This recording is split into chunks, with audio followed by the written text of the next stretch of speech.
A child's nose halted his Tycoon, father's grave, then they lifted the lid. Santiago's rain-soaked silence hides a storm. Elias Tavi Solar smells trouble where no one dares to look. A Tycoon's coffin gleams, but a child's cry cracks the calm. What's buried beneath the lid? Grief or a secret too dark to stay down? This tale's just beginning.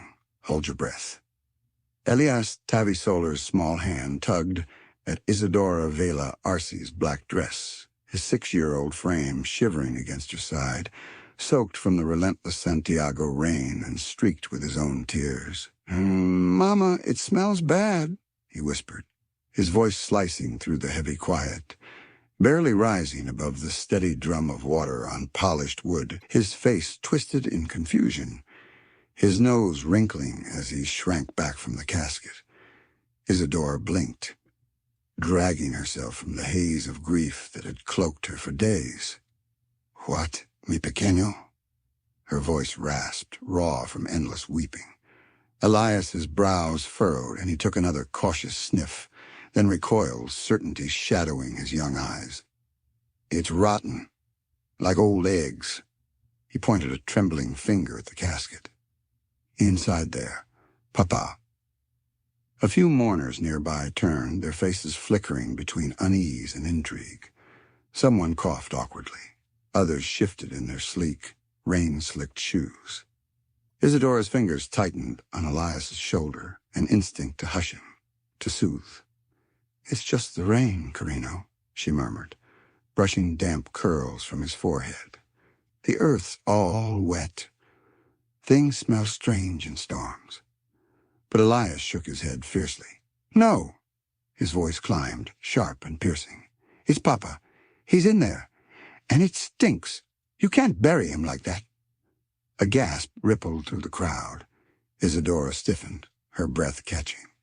Father Benjamin Laura, poised at the grave's head, paused mid-prayer, his white collar stark against his dark robes. The pallbearers swapped uneasy glances, their hands twitching on the casket's brass handles. Isadora forced herself to breathe, to hold her composure, but a splinter of doubt pierced her haze. Elias wasn't one for tantrum. She didn't scare easily. Her eyes slid to the casket, its dark cedar dulled under the gray Chilean sky. The lid was sealed tight, the finish flawless. Renato Cain, Arce's final resting place, closed since the viewing. His car crash had left him too broken for an open farewell, a mercy for those who loved him. But now, with rain seeping through her dress, with Elias's grip bruising her arm, Isadora felt it. A creeping wrongness, slithering up her spine. Her stomach churned. Father Benjamin cleared his throat, his voice gentle but firm, honed by years of guiding the bereaved. "Isadora, perhaps we should proceed." The casket shifted as the pallbearers braced to lower it into the muddy grave, the rain thickening around them.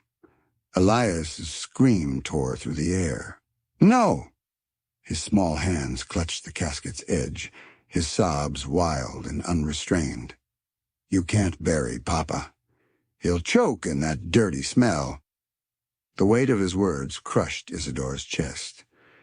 The mourners, already restless, began to whisper. A woman dabbed her eyes with a silk scarf. A man at the back shook his head, discomfort etched in his frown. But Isadora's world shrank. To the casket, to Elias's trembling form, to the sudden, suffocating dread that she was teetering on a terrible mistake. She raised a hand. The gesture was subtle, but it stopped everything. The pallbearers froze. Father Benjamin faltered. Silence thickened, pierced only by the rain's relentless beat against the canopy of black umbrellas. Isadora swallowed hard, her voice steady but trembling at the edges. "Wait." A murmur of protest rose, but she didn't turn to see who dared. The priest's face tightened with concern, deep lines carving his brow. Isadora took a slow breath, then another.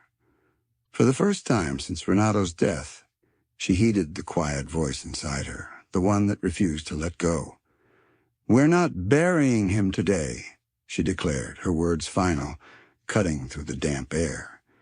Elias, still gripping the wood, sniffled but nodded, as if he'd just won a battle bigger than himself. Isadora squeezed his shoulder, anchoring them both as the funeral ground to an abrupt, uneasy halt. The rain didn't relent. The guests averted their eyes, and deep in Isadora's core, something shifted, a nameless fear she couldn't shake. The storm raged on, roaring through the trees and lashing the windows of Iglesia San Mateo, an old stone church on Santiago's outskirts.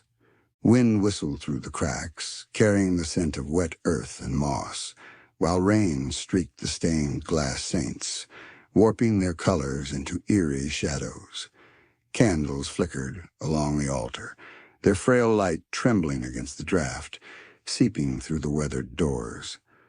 The pews sat mostly empty.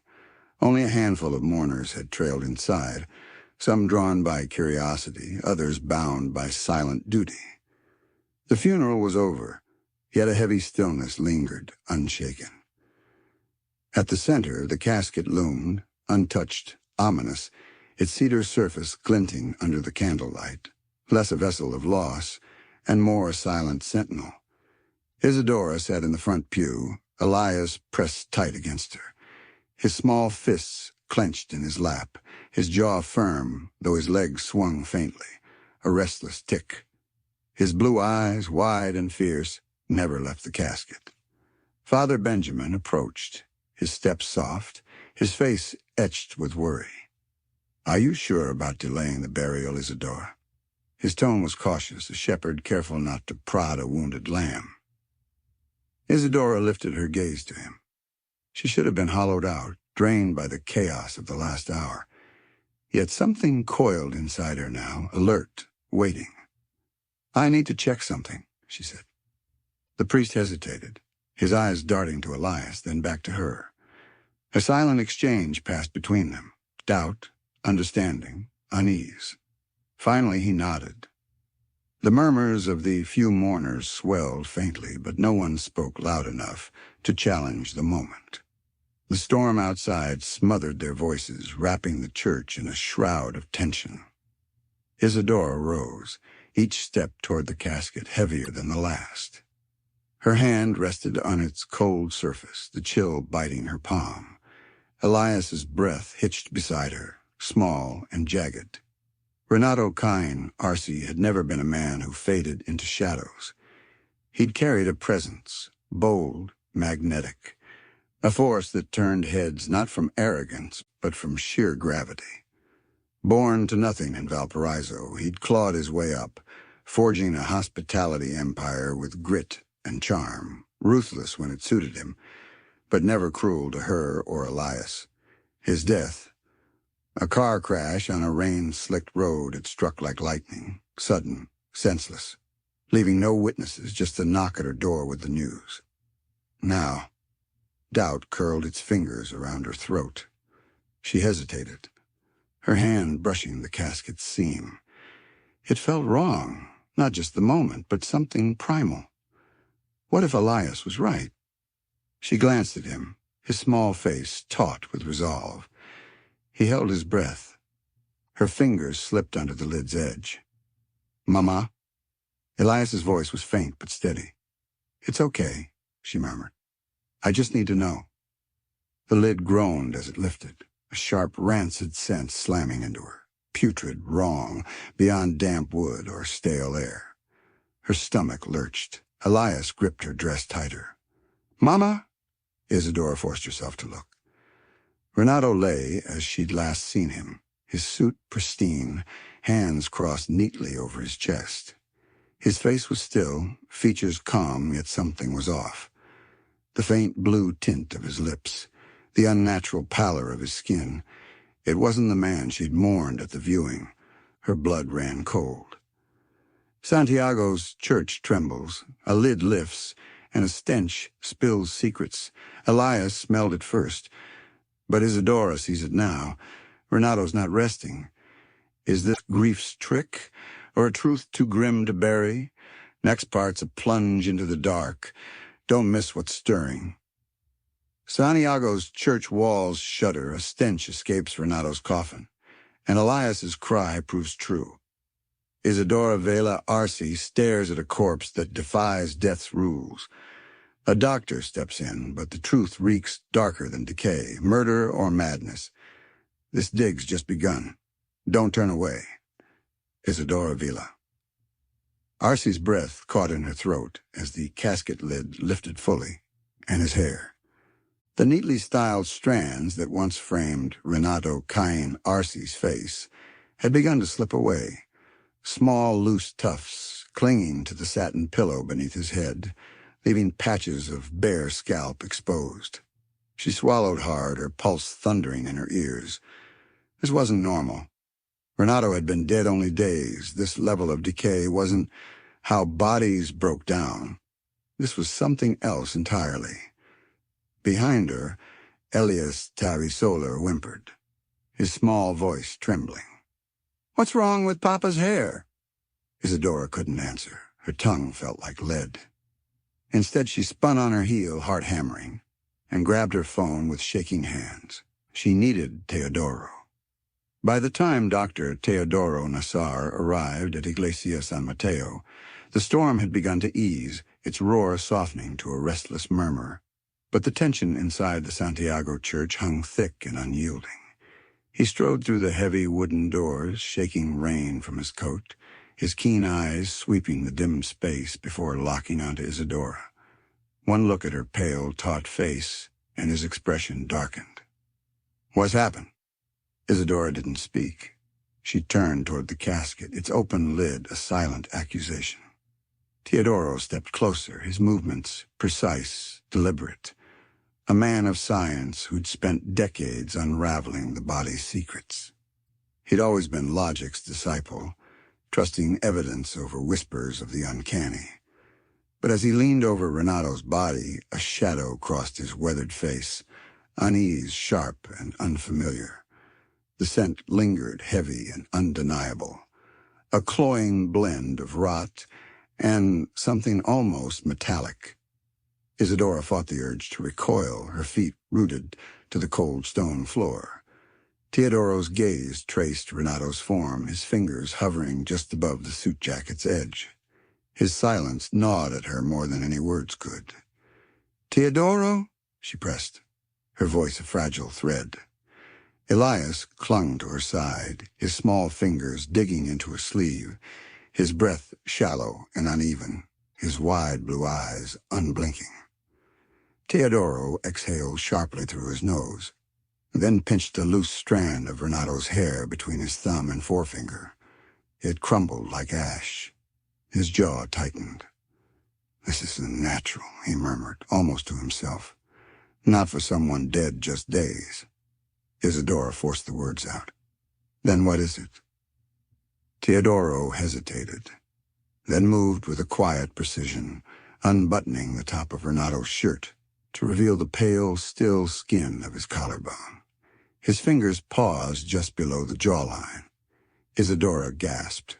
A faint, darkened patch marred the flesh, not a bruise, but something sinister, seeping beneath the surface. Teodoro's expression hardened. "I've seen this before." Her stomach nodded. "What do you mean?" Teodoro didn't reply immediately.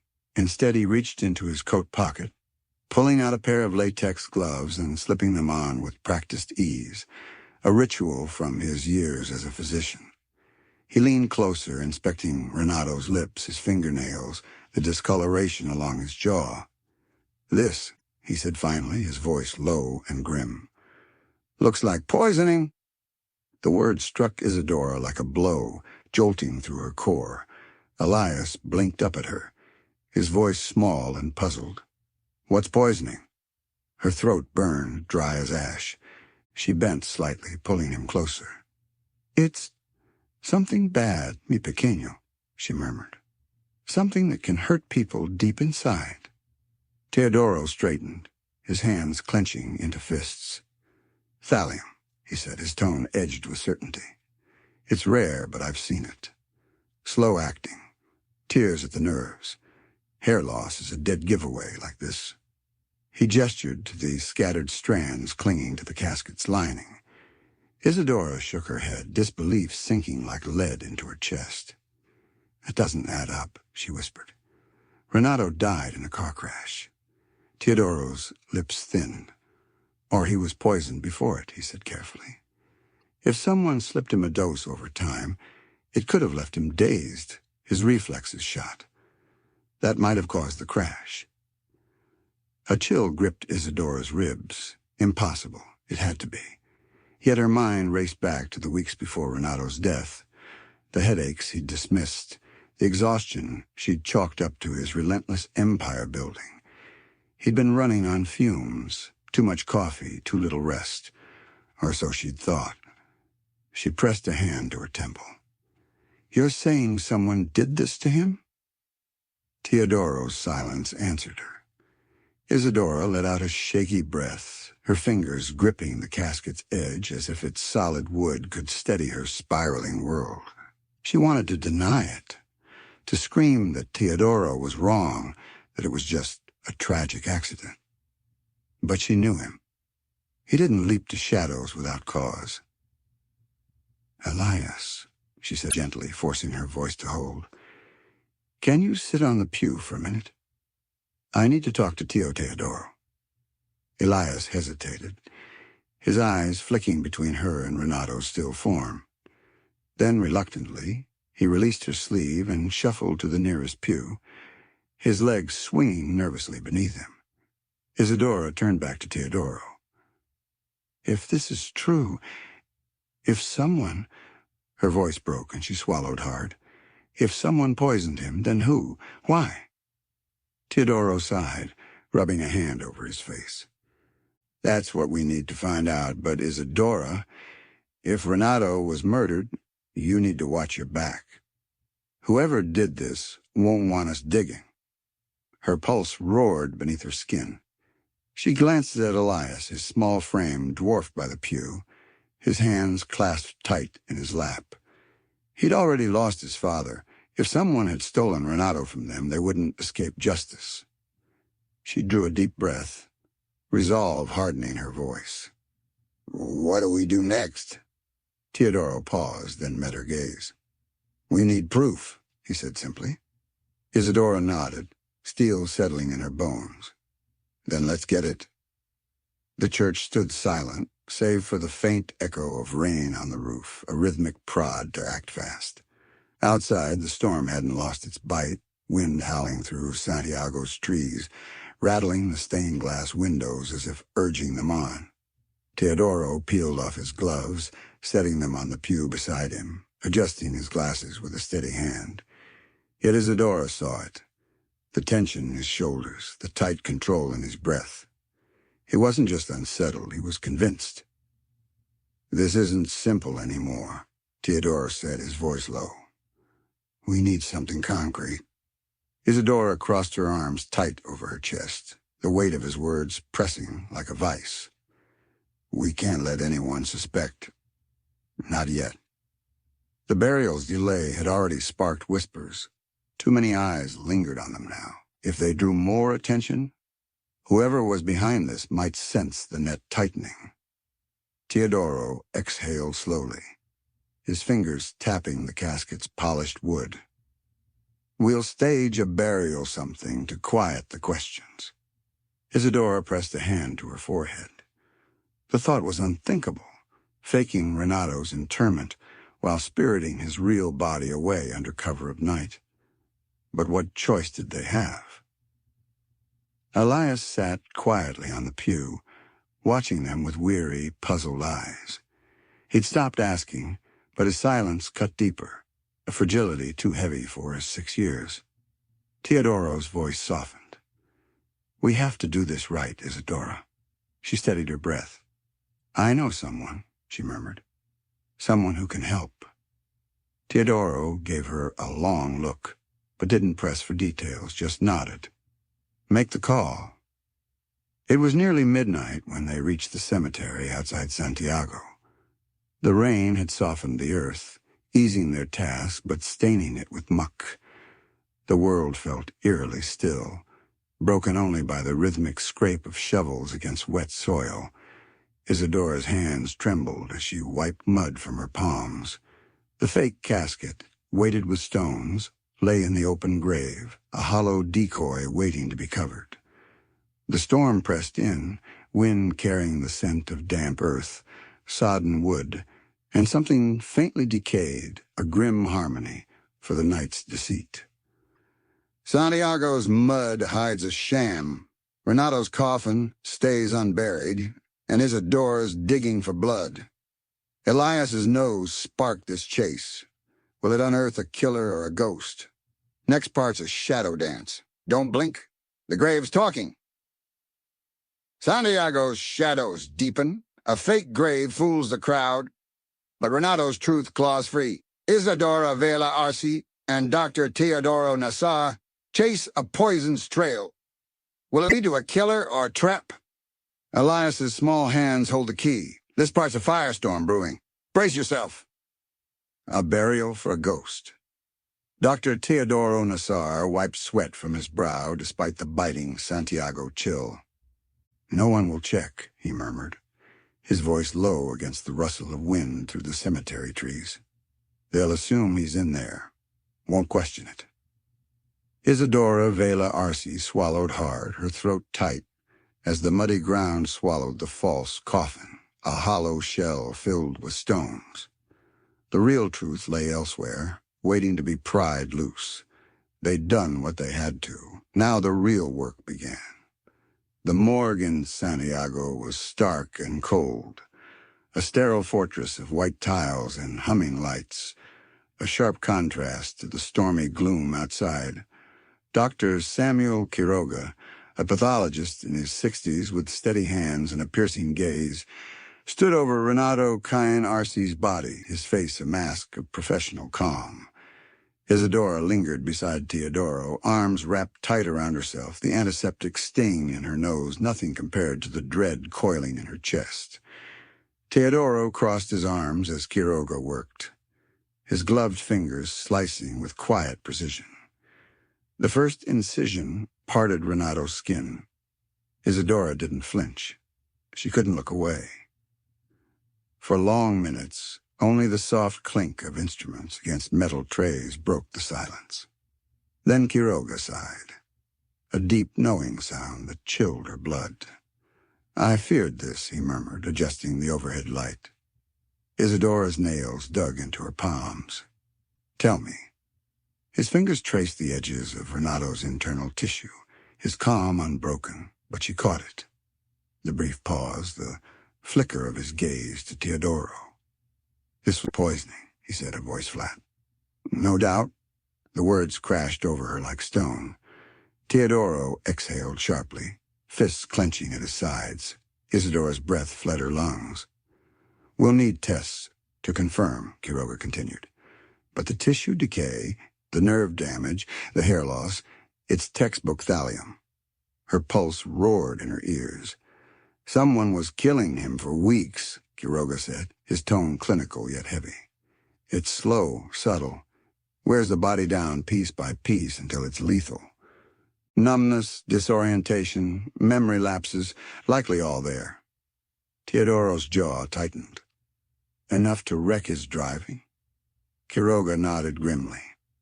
Isadora turned away, gripping the steel examination table, her head spinning. It hadn't been an accident. Someone had murdered Renato, and they'd walked free. Her body felt unmoored, adrift in a nightmare.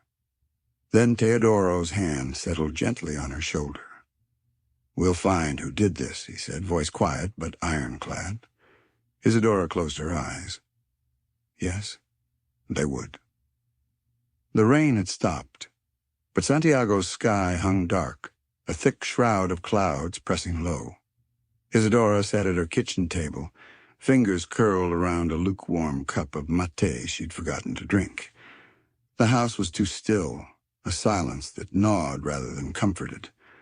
Upstairs, Elias slept, his small form tucked beneath his blanket, unaware of the tempest raging in her mind. Teodoro sat across from her, sifting through papers, The autopsy report, Renato's financials, anything that might crack the case open. "We're missing a piece," he muttered, flipping another page. Isadora ran a hand through her hair, exhaling slowly. "We don't even know where to begin." Teodoro's gaze lifted. "We need someone who does." She knew what he meant. She'd already been thinking it. They needed Arturo. Arturo Zuniga was a name whispered in Santiago's underbelly. A former detective who'd left the force under cloud. Some said he'd bucked corruption. Others swore he'd bathed in it. Isadora didn't care. What mattered was his reputation as the city's sharpest private eye, and she needed that edge. His office crouched between a pawn shop and a shuttered bookstore, the neon Investigaciones Privadas sign buzzing faintly above the door. Isadora hesitated before stepping inside. Arturo sat behind a cluttered desk, rolling a cigarette between calloused fingers, but not lighting it. His eyes, sharp, calculating, lifted as she entered, giving her a slow once-over. "I wondered when you'd show," he said, leaning back with a smirk. Isadora's jaw tightened. "Then I'll skip the preamble." Arturo set the cigarette down. "Not quite. Sit. Talk." She did. Teodoro stood behind her, arms crossed, a silent sentinel. Isadora laid it bare, the poisoning, the staged burial, the signs they couldn't unsee. Arturo listened, his face a blank slate, not interrupting. When she finished, he exhaled, tapping his fingers on the desk. "This wasn't random," he said finally. "Someone wanted him gone and made it look clean." Isadora swallowed. "So where do we start?" Arturo leaned forward, eyes glinting. "Follow the money." For the next 3 days, Arturo vanished into Renato's world. His office reeked of stale maté and ink-stained paper, a single desk lamp flickering uneven light over scattered files. He leaned back, rubbing his temple as he scrolled through another batch of business records. His fingers tapped the keyboard. Methodical, relentless, but his mind raced. This wasn't his first dance with a suspicious death tied to wealth. Yet Renato's case felt off. The murder was slow, patient, deliberate. Poison wasn't a rash man's weapon. It belonged to someone meticulous, someone who'd savored watching Renato unravel. Arturo sighed, pulling up another set of names. He'd started with Renato's rivals, big players like Gustavo Fellman, a corporate shark who'd clashed with Renato for years, circling for a chance to sink him. Fellman had motive, but his reaction to Renato's death seemed genuine. Shock, not triumph. His company hadn't pounced, gaining little from the void. Then there was Thomas Yanez, another titan. Forced to bend under Renato's shadow, Arturo traced his dealings, his networks. Nothing. These men had hated Renato, waited for his fall, but they hadn't engineered it. He'd been hunting the wrong prey. His gut twisted. Arturo shifted focus, pulling up the internal structure of Renato's empire, Rivas Hospitality. And there it was, Santino. His eyes narrowed. Renato's cousin. Santino Rivas had seized control too swiftly. Days after the funeral, he sat in Renato's chair. That wasn't normal. Renato's board was a fortress, hand-picked to block power grabs. Yet Santino had slipped through like water. Arturo grabbed his phone, dialing Isadora. She answered on the first ring. "Arturo?" "I've got something," he said, voice tight. "And you won't like it." A pause. Then quietly, Isadora said, "Tell me." Santino took over too fast, Arturo said, fingers tightening on the phone. He was ready for this. Isadora's breath hitched. "You think he's involved?" "I don't think." Arturo clicked on a file. "I know." The transaction glared back at him. Santino had wired a hefty sum to Valentina Cortez, Renato's assistant. "Valentina vanished after his death," he added. "Now I know why." Silence stretched on the line. Then Isadora whispered, "She was paid to disappear." Arturo nodded, unseen. or to keep quiet. A chilling realization sank into them both. Valentina wasn't just a witness. She was a thread in the web. Santiago's streets hum with deceit. Santino's rise reeks, and Valentina's silent screams. Isadora's on a razor's edge. Will Elias's nose sniff out a killer or a conspiracy? Fireworks are next. Drop it below if you're ready for the blast. Santiago's dusk cracks open. Valentina Cortez spills a killer's truth, and Isadora Vela Arce's world shatters. A child's nose led them here, but now a widow's rage takes the reins. Can tears wash away blood, or will justice burn brighter? This reckoning's raw. Hold tight. The morning air hung damp in Santiago, the world still steeped in last night's rain. Elias Tavi Solar hadn't spoken much, his usual chatter replaced by a quiet focus, as he sat at the kitchen table, fumbling with a piece of bread, tearing off small bits before popping them into his mouth. Dr. Teodoro Nassar watched him closely, his coffee steaming untouched in his hands. "You all right, pequeño?" Elias nodded, but his lower lip quivered before he took another bite. At 6, he was too young to grasp the full storm, yet his eyes, wide-shadowed, betrayed a child's uncanny sense of the rift tearing through their lives. He knew Isadora was gone more now, her kisses tight with strain when she tucked him in. He placed the bread down carefully, meeting Teodoro's gaze. "I know Mama's busy 'cause Papa's gone," he said, his voice soft but steady, too wise for his years. "But I'm gonna be real good, so she doesn't have to cry anymore." Teodoro swallowed against the knot in his throat, his chest aching. "She'll be back soon," he promised, voice rough. "She's just fixing things." Elias nodded again, returning to his breakfast.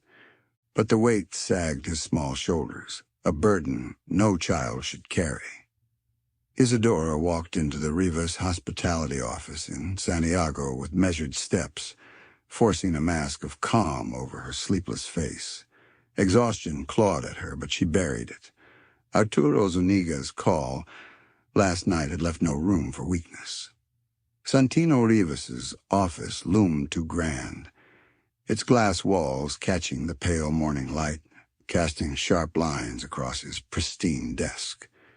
He looked up as she entered, flashing a smile that never touched his cold eyes. "Isadora," he said smoothly, gesturing to a chair. "Didn't expect you today." She sat without pause, her spine rigid. "I came to sort Renato's property papers." Santino nodded, leaning back. "Of course. I'll have Valentina send them over." A flicker of tension crossed his face as he realized his slip. Valentina was gone. "I mean my new assistant," he corrected, too quick. "I'd rather go through them myself," Isadora said, her tone even. Something shifted in his gaze, calculating, guarded. "Understandable." He folded his hands, eyes locked on hers. "How are you holding up?" She let the silence stretch, a quiet dare. "As well as I can," she replied, her voice cool. Santino's smile returned, laced with something too knowing. "Renato left a lot behind. Not just for you, but for this company. I've been keeping it steady for his legacy." Isadora's fingers tightened on the chair's armrest, nails biting into leather. She forced a nod. "That's what he'd have wanted." Santino studied her, exhaling through his nose. "We could ease this transition, you know. If you need support, money, advice, just say it. A lifeline or a noose." Isadora's lips curved faintly, polite but sharp. "I'll think it over." She left the office, her heart pounding against her ribs. Santino was watching her, and he was waiting. Arturo didn't waste time. For 2 days, he'd hunted Valentina Cortez, tracing a trail she'd tried to erase. She was slippery, but everyone left a mark. That night, he called Isadora, a voice low over the crackling line. "Be ready." Isadora gripped the phone, her breath shallow. "You found her?" "Close," Arturo muttered. "She's running, but she's sloppy." Her stomach twisted. Then let's haul her in. Valparaiso was a small coastal town, its steep streets and faded colors a stark contrast to Santiago's gleam, a place where strangers stuck out like sore thumbs. A gas station flickered neon, a diner sagged with cracked booths, and a string of rundown motels lined the edge. It was the last spot Valentina should have picked to vanish. Maybe that was her desperate gamble. Isadora adjusted her jacket hood, head low as she walked the quiet sidewalk, the air thick with damp pavement and cigarette smoke drifting from across the street. Arturo moved ahead, steps casual but eyes darting, scanning reflections, corners, escape routes. His gut hummed with the same certainty tightening her chest. Valentina was here. She'd been using cash, Arturo murmured, voice barely audible. No cards, no trace, until she'd lingered too long. Isadora's stomach clenched as they stopped outside a weathered motel, its vacante sign buzzing against the fading dusk. Room 14, Arturo had checked the log. Valentina was inside.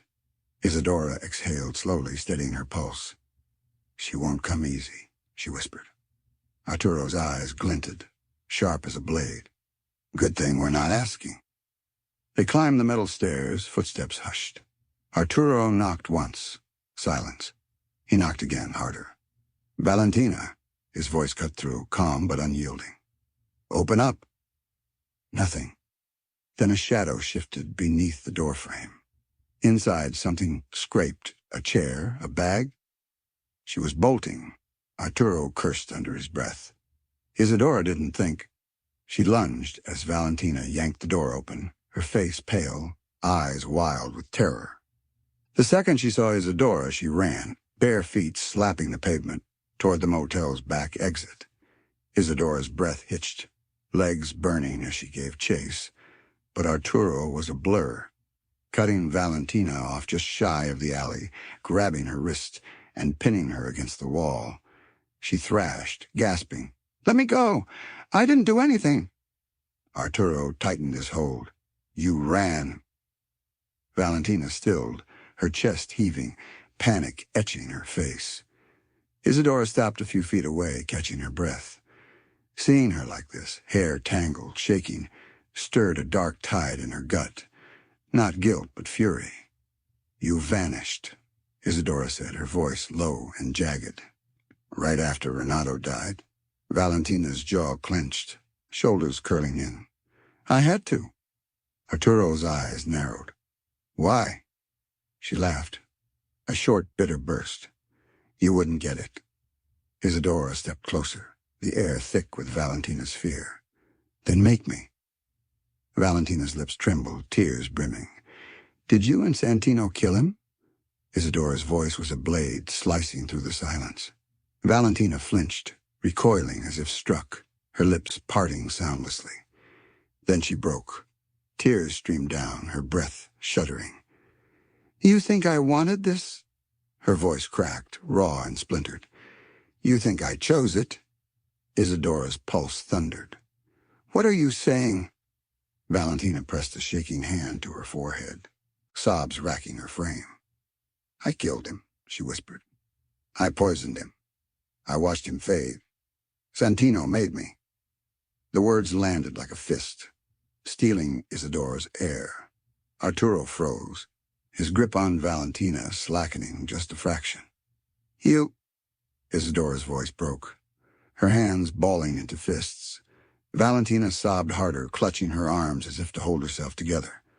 "He had me trapped," she whispered, voice fracturing. "Santino, he knew things. Held them over me. I didn't have a way out." Isadora's rage flared, cold and piercing. "You always had a way," she said, her words ice.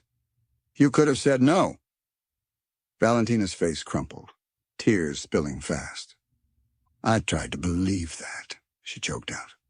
"I told myself it was survival, that Renato had it coming, that Santino would protect me.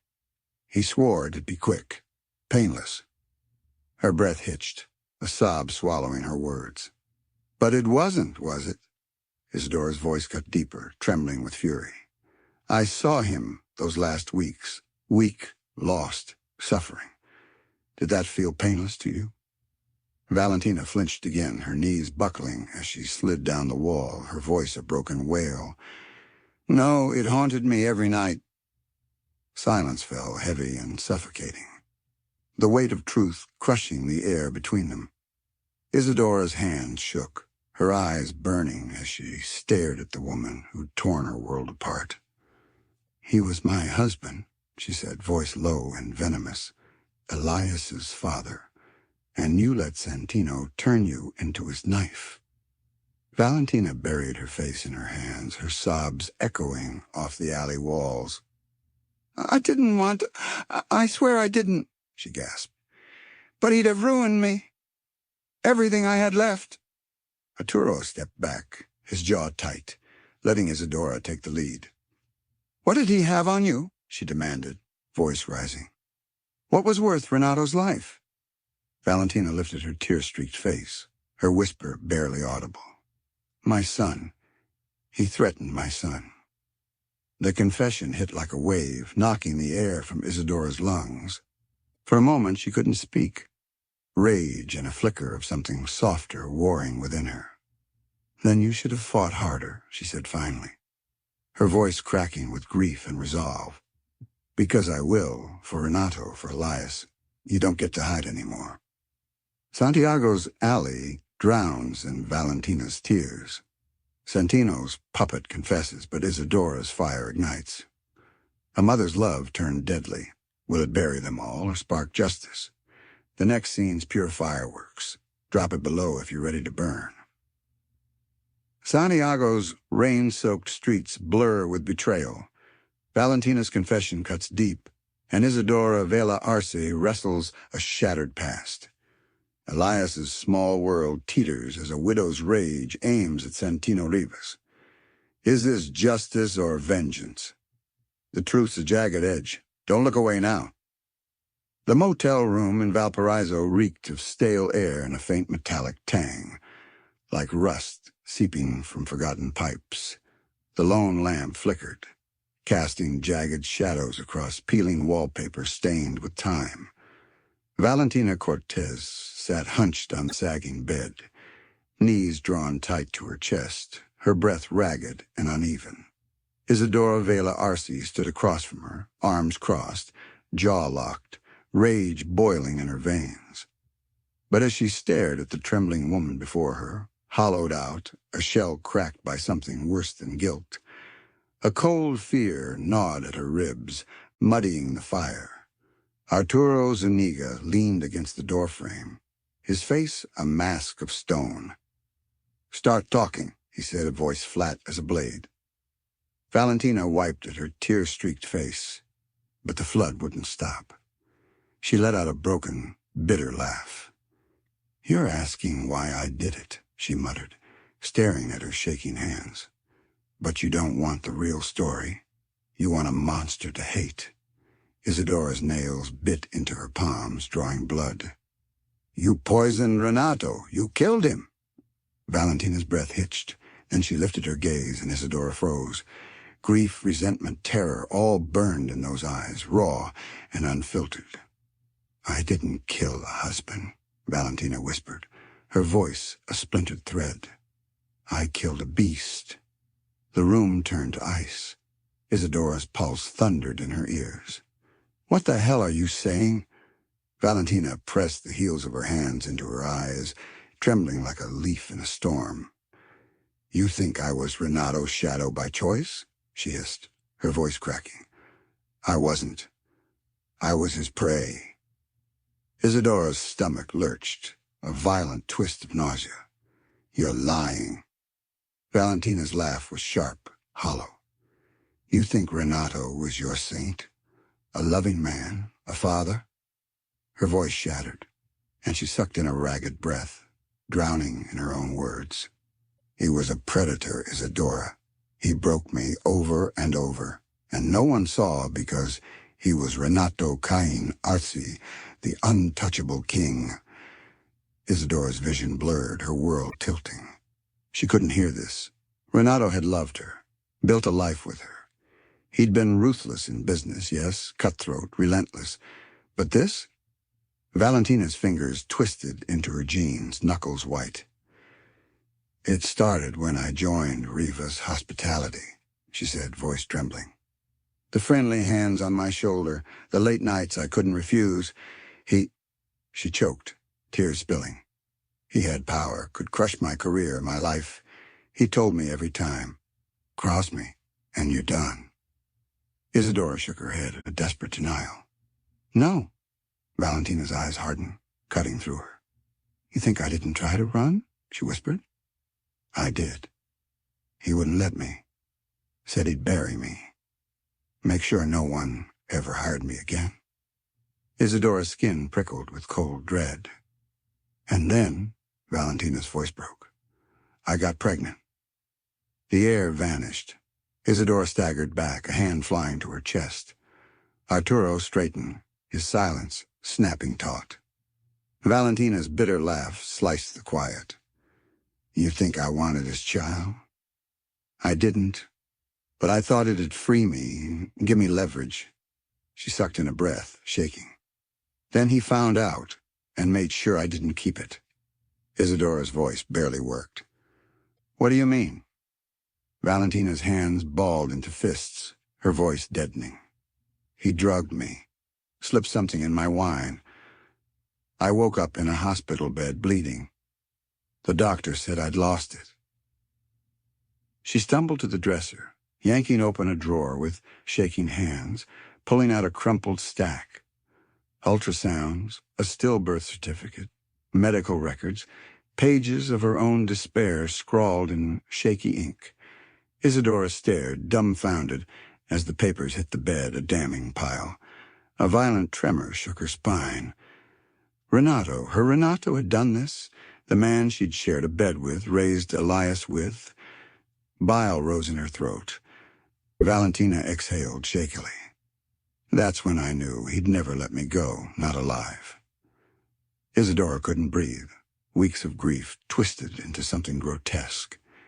She'd mourned him, truly, deeply, while Elias whispered goodnights to his photo. And Santino knew, Valentina said, voice hollow.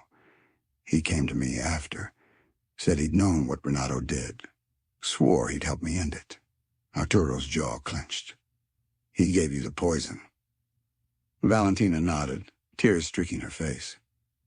Said it was justice, that I'd be free. Isadora swallowed, her throat raw.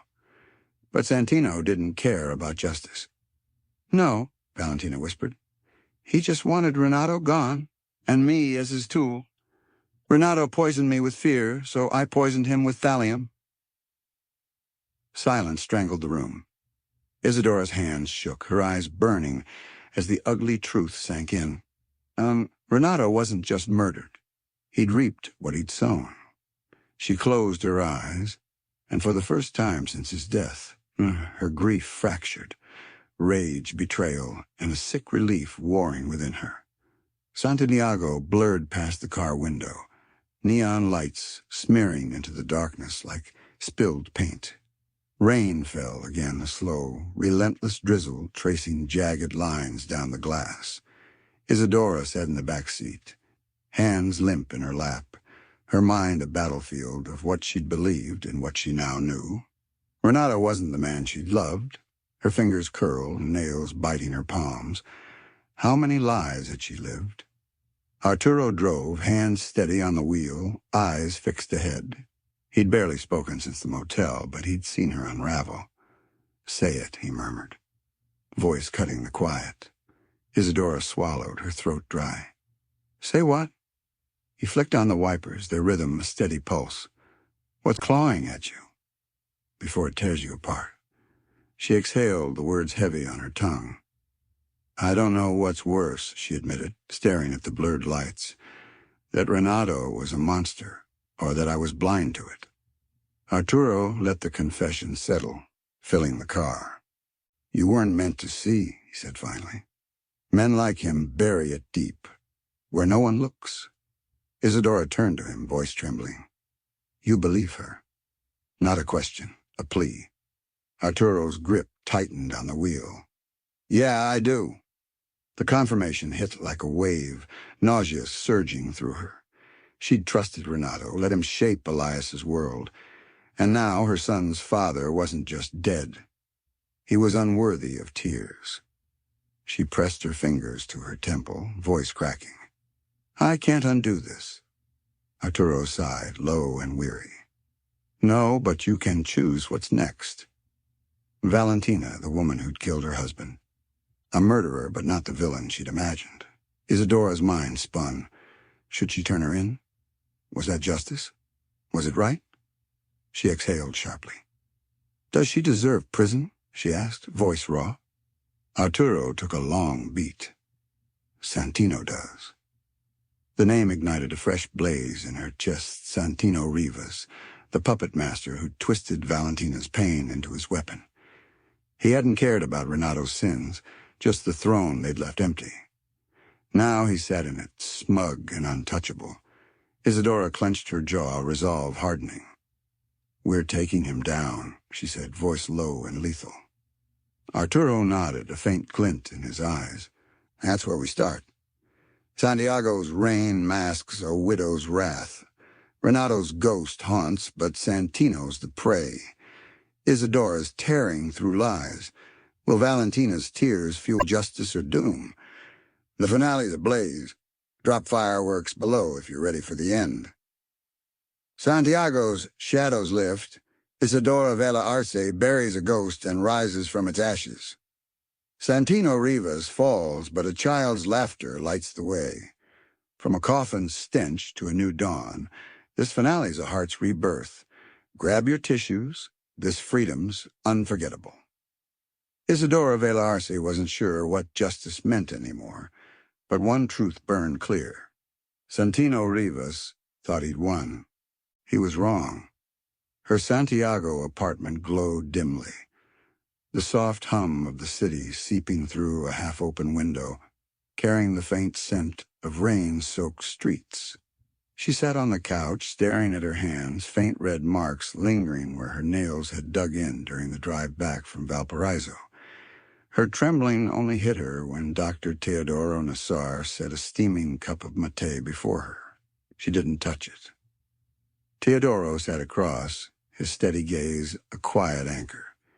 He'd been her rock for years, the calm in her storms. He waited, saying nothing.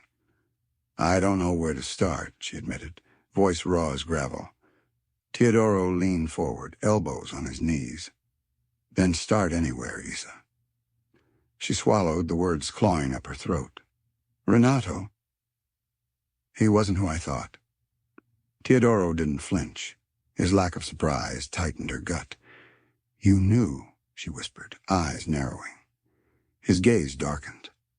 Not all of it, just enough. Her breath shook, hands pressing her temples.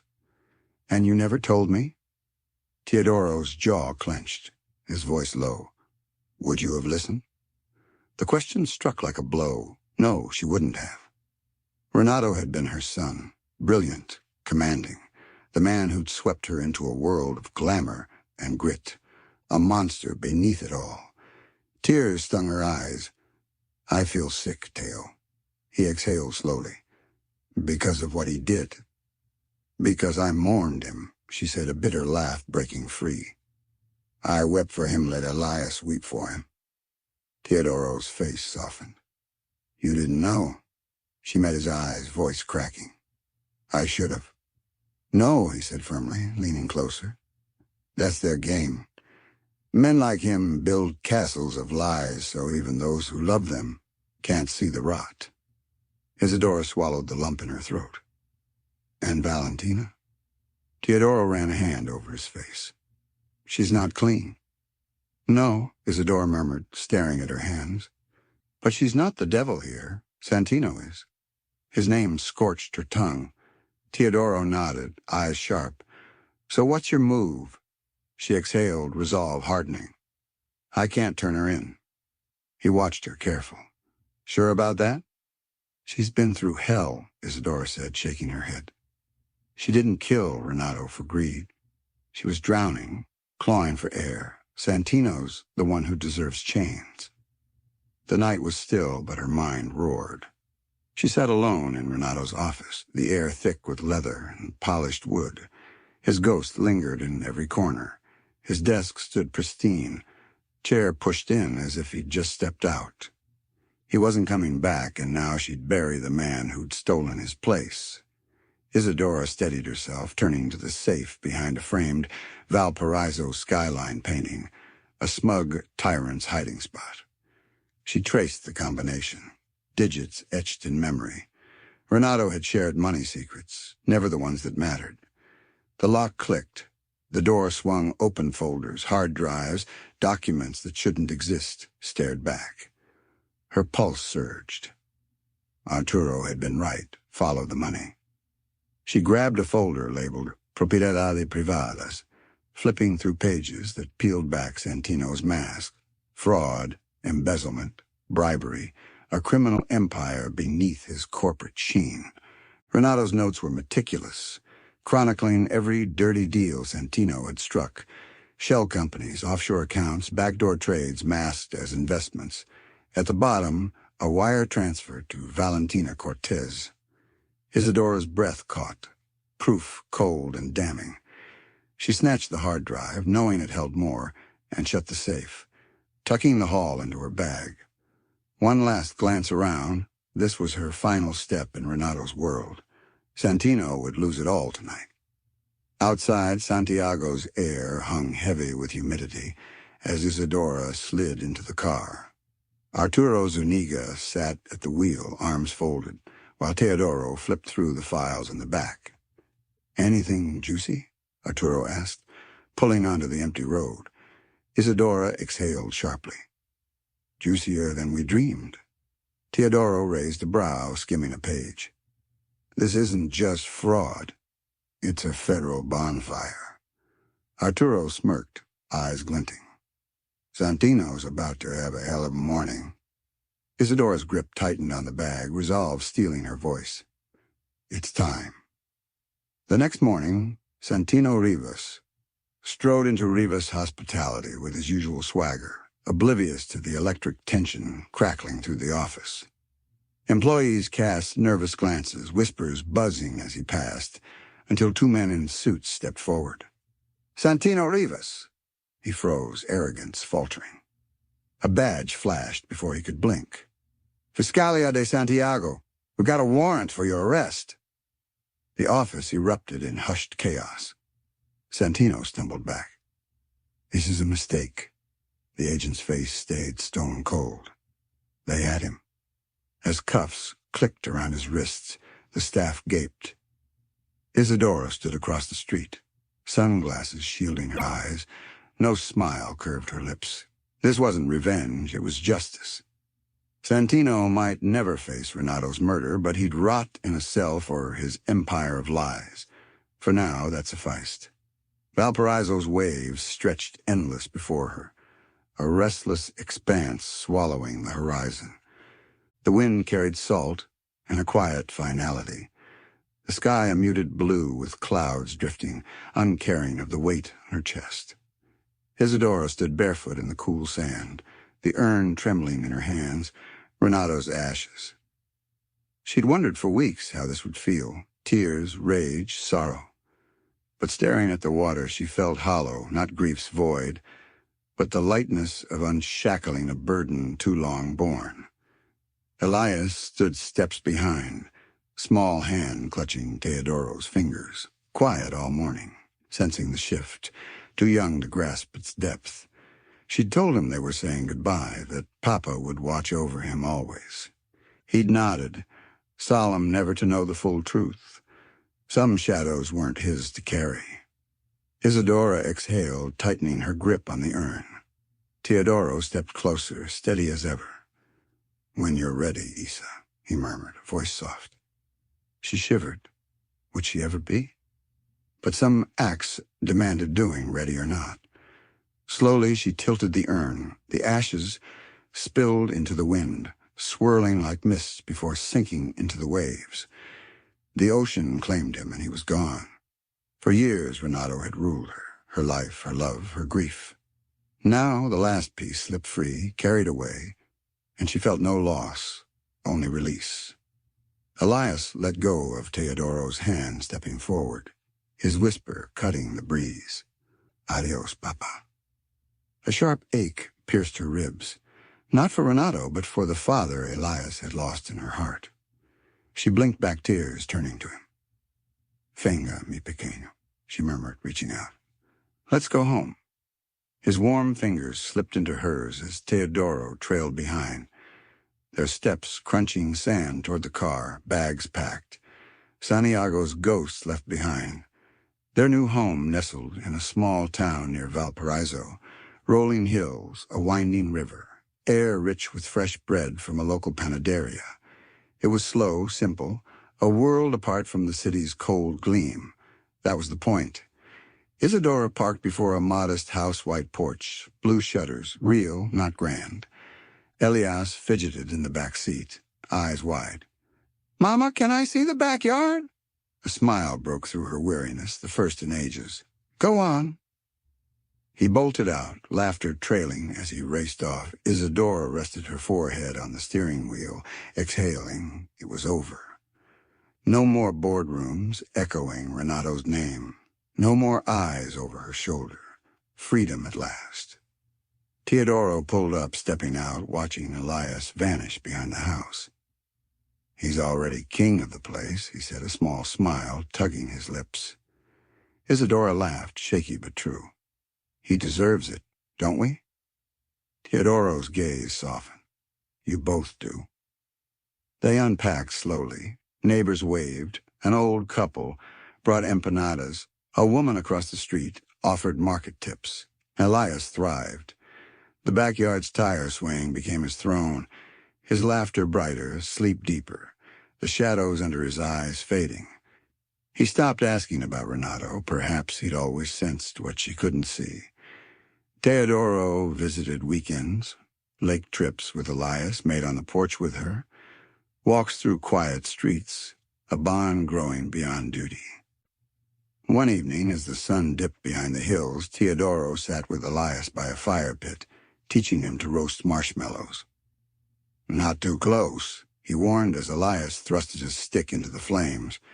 "Unless you like 'em charred." Elias grinned, eyes alight. "I do."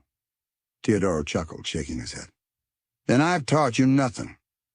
From the porch, Isadora watched, a real smile warming her face. The future wasn't a specter anymore. She wasn't just surviving. She was alive. As Elias's laughter rang into the dusk, she let herself believe. She was free. Valparaiso's waves whisper peace. Isadora and Elias shed a tyrant's chains for a tire swing's joy. Santino's caged. Renato's dust. Did this freedom heal your heart? Share your tears below? This tale's done, but its echo lives on. Hey, Timelenz Stories family, what a ride, right? Did Isadora and Elias's rebirth move you to tears or lift your spirit? Drop your thoughts below. I'm aching to hear how this landed. If this journey from a child's nose to a mother's strength struck a chord, smash that like button, share it with someone craving hope, and subscribe at the bell so you never miss a tale that could change you. Where are you watching from? Tell me. Your voices fuel this fire. What's next? Love, loss, or redemption? Let me know. Until then, chase your own freedom, and I'll see you in the next story.